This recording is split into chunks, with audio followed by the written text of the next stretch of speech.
running, and if you want to go ahead and talk, we could hear you quite clearly. And just say next slide forward, and I'll go ahead and advance through them. Okay, we can go ahead and go to the next slide. And we're going to talk about raspberries today. And I think as home gardeners, the biggest reasons why we grow our raspberries are so we can eat them and what we can do with them. I know for me, most of the things that I do when I grew raspberries, I haven't grown raspberries in about 8 years, but the big thing that I did with them was I made jellies and jams for my kids because it's their favorite berry. So we're definitely looking to possibly add raspberries, hopefully this year. So there's other things that you can do with them. You can make syrups, pastries, juices, a whole wide variety. Really, sky's the limit with what you want to do with them. Next slide, please. The most common raspberries that we see are the red berries. Then we also have some yellow berries, which are species of red, but then we also have our black raspberries, and they're a little bit hardier, and they also grow in a little bit more inclemental weather. There's a cross between red and black berries, which is called a purple berry, and they are the hardiest they will grow in areas that get up to negative 20 degrees. Next slide, please. As you can see, here are some of the pictures of what the different berries look like and that grow in and around Washington State and in Oregon. Next slide, please. The first thing you want to do is you want to figure out what kind of berries you want to grow. Just like strawberries, raspberries have everbearing berries, which are your typical red berries. And then they also have their summer berries, which only grow once per season, which is typically in June and July. So you want to select the cultivar that is specific to what you want to grow. Most raspberry plants do take 3 years to mature, and they usually produce anywhere from 8 to 12 years. And you want to make sure that you're really paying attention and you're really looking at what your vines look like, and so that you can clip off and trim, which we'll get into in a little bit, the dead areas. And you want to make sure that you're replanting them about every 8 to 10 years or so, just so that they can keep coming back and you have a fresh supply. The red and yellow raspberry cultivars spread underground, and they can be quite invasive. So you want to make sure that when you are selecting your site, you can anticipate for that overgrowth if that's what you want. The first year canes are called Primocanes, and all other years are called Floricanes. The Primocanes, I believe, you can go to the next slide, please. I believe the Primocanes are the ones that grow at the beginning of the summer and produce at the beginning of the summer. Your Floricanes can produce all summer long. So your raspberries grow best in full sun with well-drained soil. You want to, depending upon the variety, you want to really look at to see how they grow best and with the pH of the soil. You're going to want to do some soil sampling and some soil testing. And I know that WSU has some labs that they can recommend for doing that so you get the most accurate results.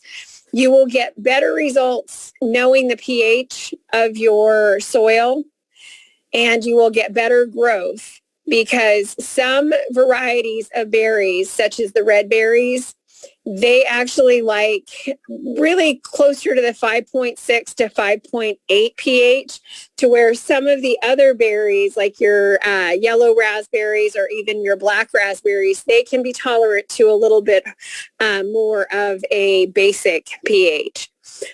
Brambles are the shallow roots that need about 20 inches of soil to really take root and to get in. Alrighty, so let's go to the next slide, please.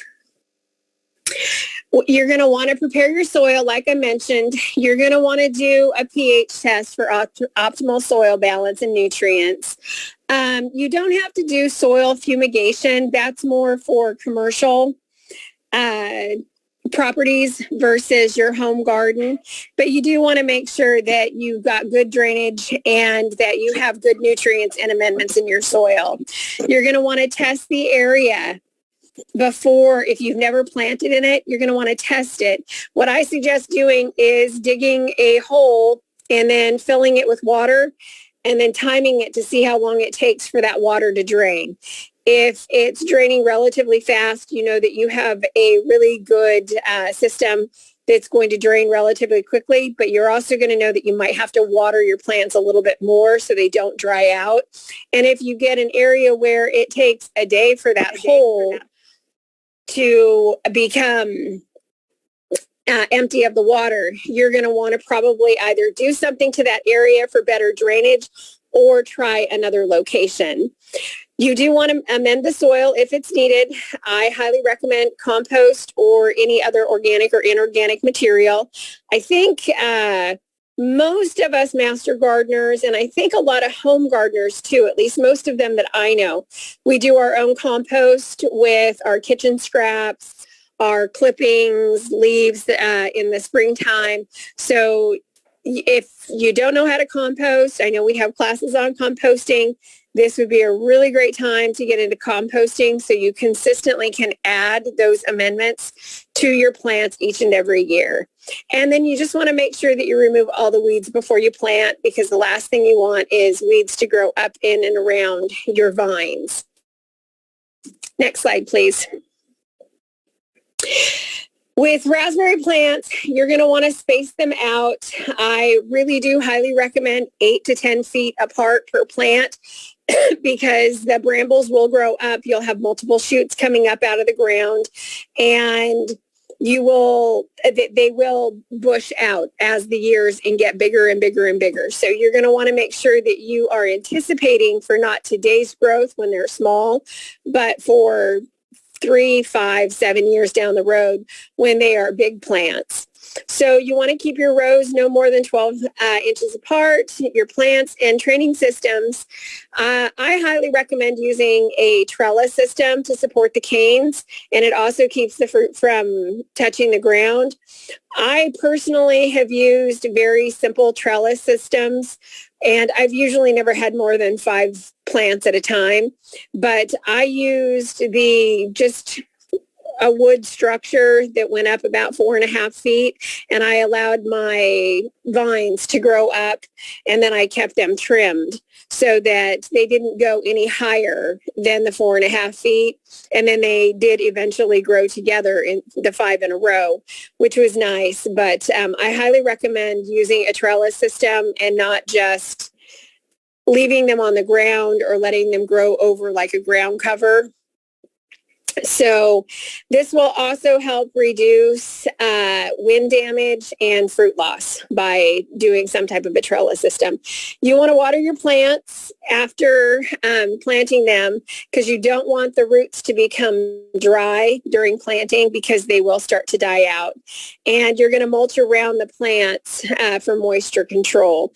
You don't have to go all the way up to the base of the plant.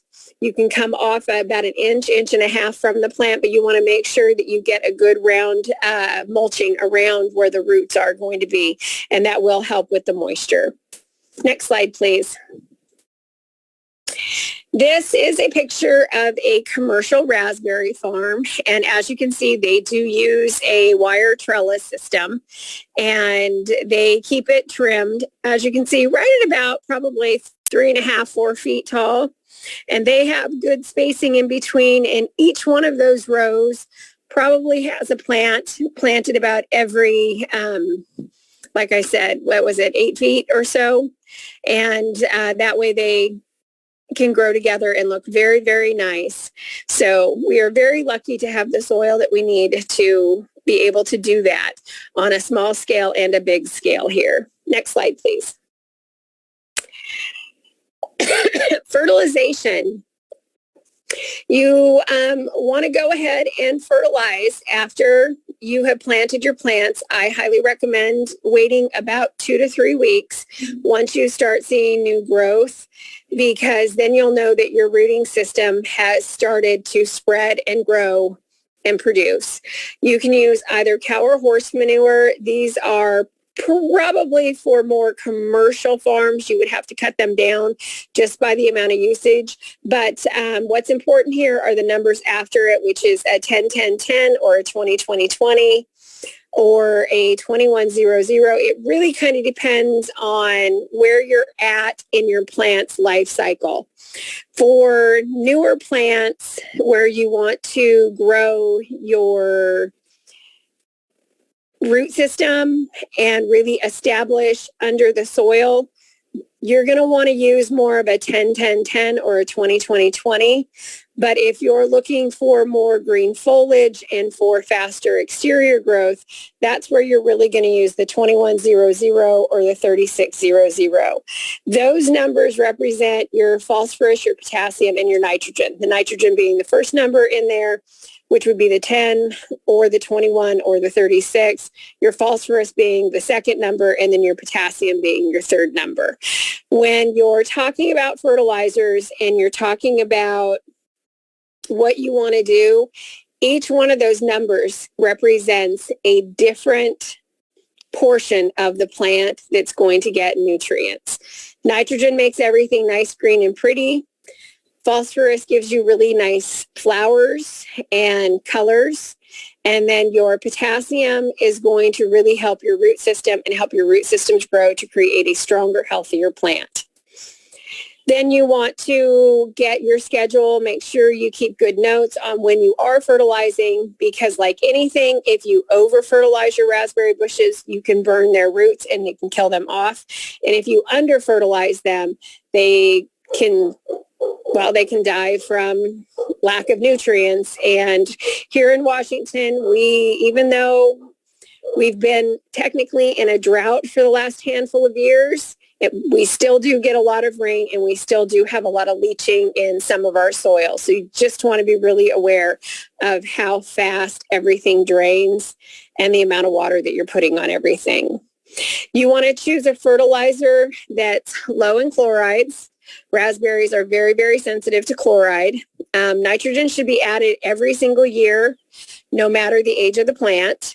And I recommend using a quick release fertilizer versus a slow release fertilizer, especially during the spring. The other ones you can use are sulfur and boron, which are also important to the raspberries growth. And then gypsum is also a safe way to add sulfur to your crops. Next slide, please. Now we're going to talk about irrigation. Like I mentioned before, when you're planning your site, you want to make sure that your soil has optimal drainage, because without optimal drainage, you can drown your plant. So you just want to make sure that when you do water, you are watering them from the time they start to bloom all the way through the harvesting period.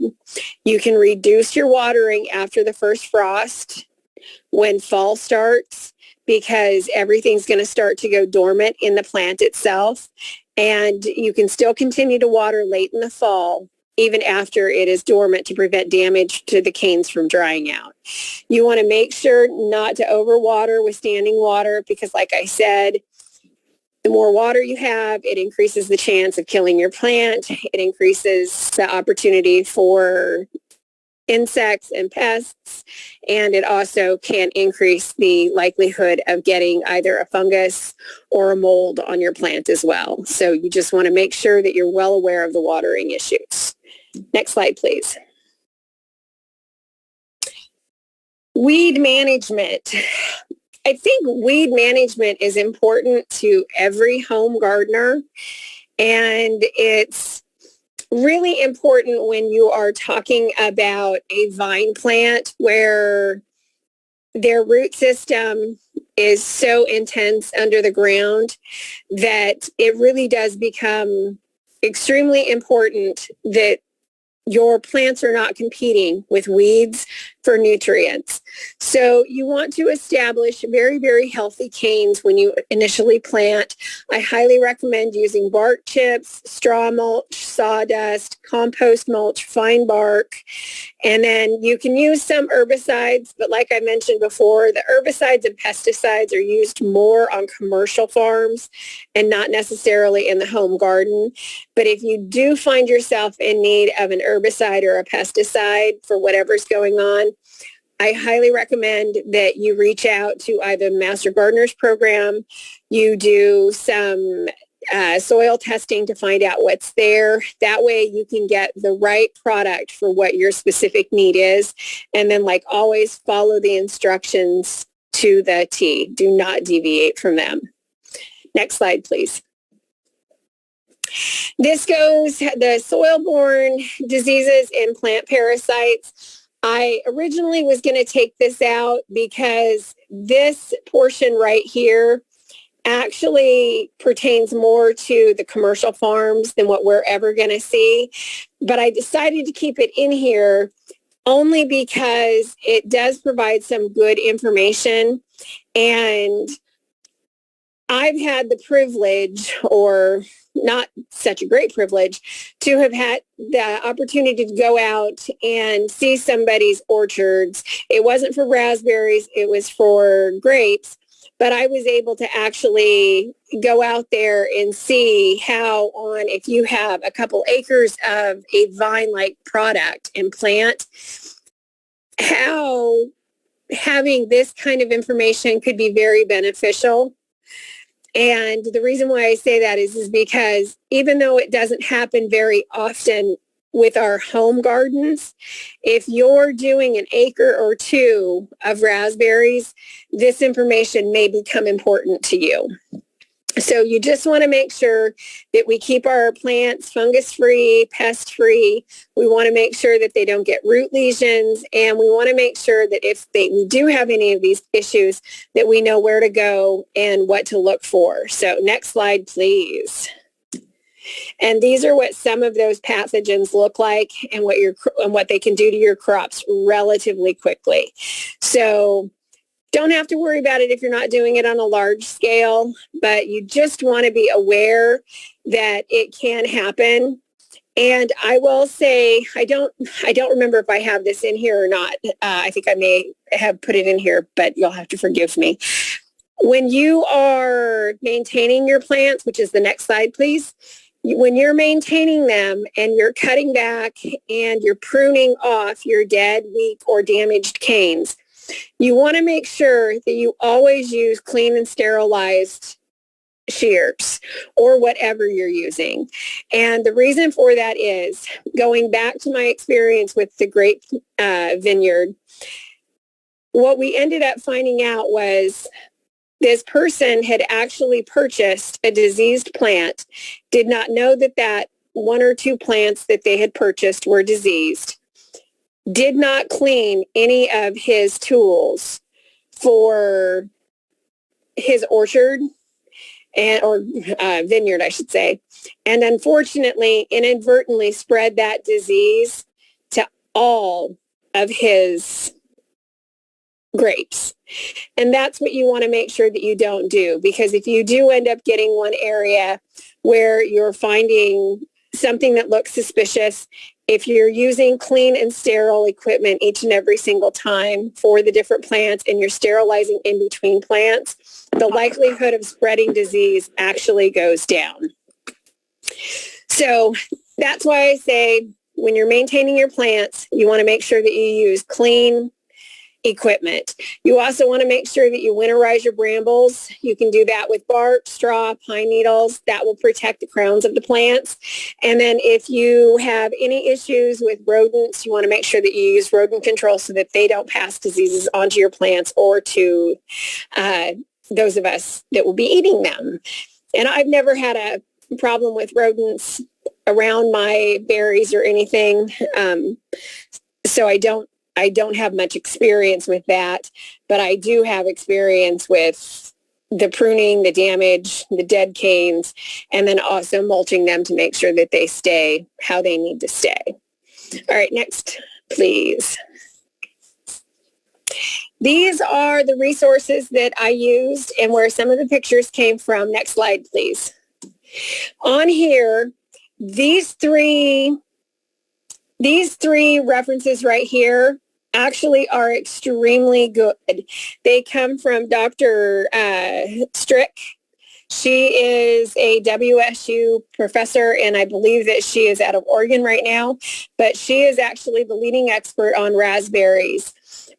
Gary, can you just click on the very first link, the Mericrom, for me, please?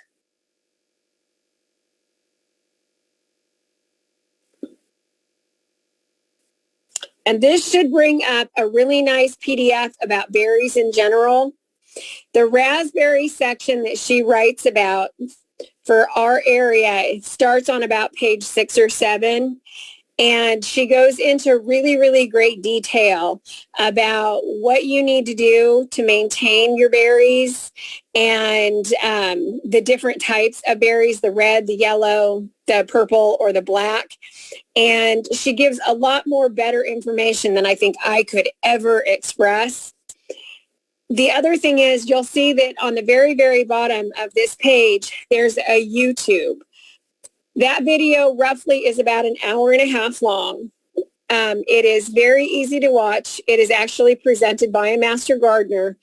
And I will tell you, if you want to learn everything you didn't know you wanted to learn about raspberries, that YouTube video is an excellent resource to go to just to find out what you want to know about how to get started, where to get started, and the experience that other gardeners have had. And last slide, please. And things that you may or may not have known.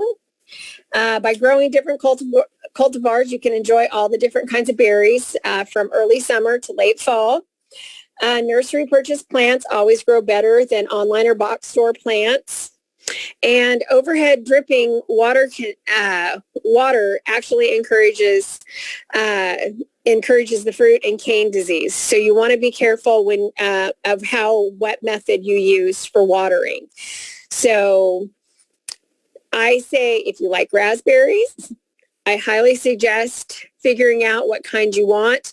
The red berries, I believe, are everbearing for the most part, but just double check with whichever kind you have. There's probably about 25 different varieties of red berries. There's about 4 or 5 different varieties that I know of the yellow berries, a handful on the blackberry and a handful on the purple berry. Does anybody have any questions? Oh yeah, there's lots of questions here. Okay. Let me, and for those of you that, again, garyf@wsu.edu, the resources that were online, what I'm going to do is when this is done, I will copy those to a single page. And if you send me an email that says raspberry resources, I will just send those to you rather than thinking that you're going to pull them off. So let me look up the questions. Okay. First question, is that 20-inch soil depth, or is that 20 inches for soil depth? 20 inches for soil depth. Okay. Next question from Janice. My raspberries grew once per year around June. I do get about 3 or 4 runners that grow. Are the runners considered brand new plants that last 8 or 9 years? I usually replant runners to create another row of plants. Exactly. They are a new bramble that's coming out of the ground that will become one of your Primocanes.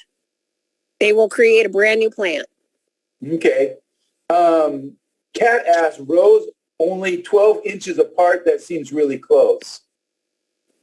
I think it should be 12 feet apart, in all honesty.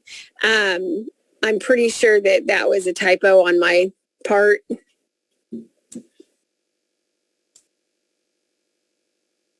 Okay. Is there a preferable type of mulch to enhance nutrients?